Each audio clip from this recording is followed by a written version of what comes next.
પછી વન વિભાગ હોય, પોલીસ વિભાગ હોય કે વહીવટી તંત્રએ જે ન્યાય આપવો પડે ન્યાય આપવાને બદલે ક્યાંક ને ક્યાંક સત્તાનો દુરુપયોગ કરીને એમને હેરાન કરવા માટેનો પ્રયત્ન કર્યો।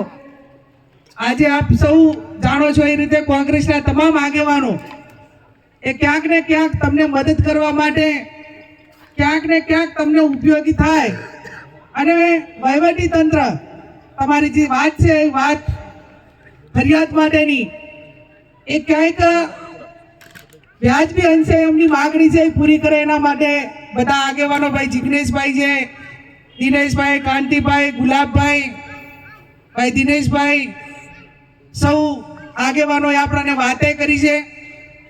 ગુલાબભાઈએ ખૂબ વિગતથી વાત કરી કે કોઈ પણ ડેવલપિંગ એ લોકોના રોજગારી હોય કે લોકોના રહેવા માટેનું એક મકાન કાચું હોય એ પણ વિકાસ વિનાશના ભોગે ના હોય।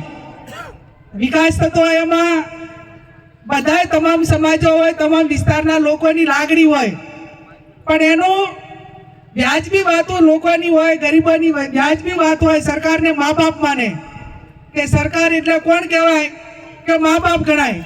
એની પાસે ક્યાંક ન્યાય માગશું તો ન્યાય આપશે એવું આપણે વર્ષોથી કાયમ કહીએ છીએ।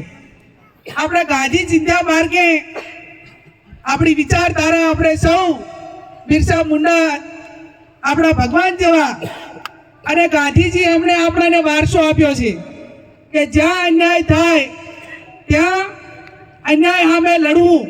આ દેશ